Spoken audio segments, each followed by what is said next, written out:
ایران کے بادشاہ نے اپنے بیٹے کو پڑھانے کے لیے ایک استاد صاحب کا بندوبست کیا۔ استاد صاحب کو کہا کہ میرے بچے کو دین پڑھائیے، میں چاہتا ہوں کل اس نے عنان حکومت کو سنبھالنا ہے تو یہ دین سے آگاہ ہو جائے، اس کو کچھ سکھائیے، پڑھائیے۔ بہت نیک بزرگ بڑے درویش عالم پڑھانے لگے، اسباق مکمل ہو گئے، دین کے اسباق قرآن مجید پڑھایا، احادیث طیبہ کا درس دیا، اصول فقہ سے روشناس کرایا۔ جب بچے نے مکمل تعلیم حاصل کر لی اور آمین ہو گئی، دستار ہو گئی، فارغ ہو گئے، تو پھر ایک دن استاد صاحب نے کہا بیٹے کل تم نے ضرور آنا ہے، کچھ بات کرنی ہے۔ شہزادہ گیا ملنے استاد صاحب سے، استاد صاحب نے کنڈی لگا لی، ہاتھ میں درہ پکڑ لیا، مار مار کے پورے وجود کو زخمی کر دیا، کوئی غلطی نہیں، کوئی بات نہیں، مارا۔ اب بچہ آیا آ کے بادشاہ سلامت سے کہا کہ ابا جی سمجھ نہیں آئی، بڑا مارا ہے استاد نے۔ تو سیانے تھے نا بادشاہ، یہاں تو قاری صاحب روز کٹہرے میں کھڑے ہوتے ہیں، مولوی صاحب آپ نے میرے بچے کو کیوں مارا ہے؟ آپ 8000 کے مولوی ہیں، میرا کئی کروڑ کا بچہ ہے، سویرے بدل لیں گے، خبردار آپ نے بچے کو ہاتھ لگایا، اپنی حیثیت میں رہے معاذ اللہ۔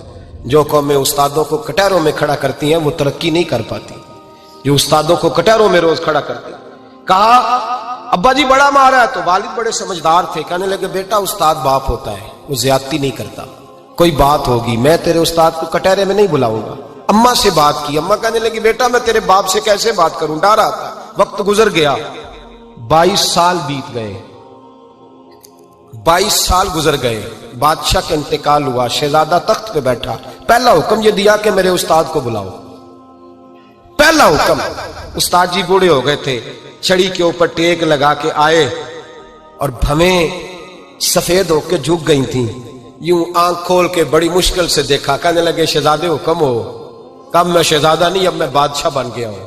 استاد جی 22 سال بیت گئے، آپ نے مارا تھا، پر وہ درد چونکہ زیادتی کی تھی، میرا قصور کوئی نہیں تھا، تو نہ میری روح سے درد گیا ہے نہ میرے جسم سے گیا ہے، میں بے اختیار تھا، پوچھ نہیں سکتا تھا، آج با اختیار ہوا ہوں۔ سب سے پہلے پہلا حکم آپ کو دیا، بلایا ہے، بتائے کیوں مارا تھا، کیوں مجھے مارا تھا، میری زیادتی بتائے۔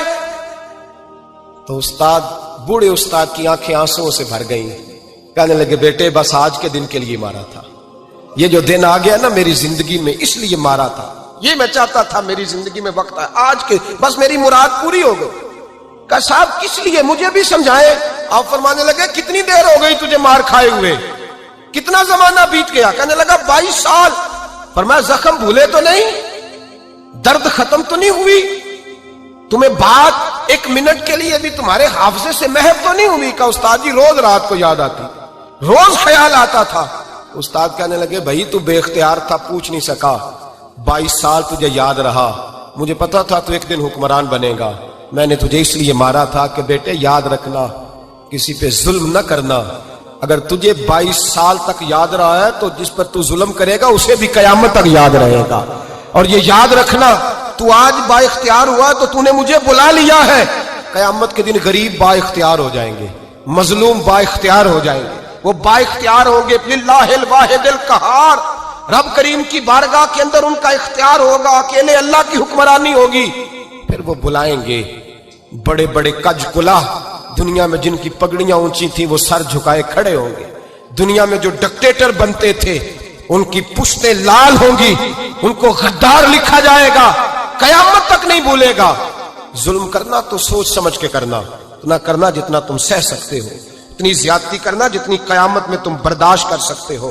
میرے نبی کریم صلی اللہ علیہ وسلم نے فرمایا ظلم سے بچو، یہ قیامت کے اندھیروں میں سے ایک اندھیرا ہوگا، زندگی میں زیادتی نہ کریں، اگر تھوڑی دیر کے لیے کوئی چیز برداشت کر جائیں گے تو وہ فائدہ دے جائے گی، کچھ دیر کے لیے اگر سہ جائیں گے تو نفع مل جائے گا، سہنے کی کوشش کریں لیکن زیادتی نہ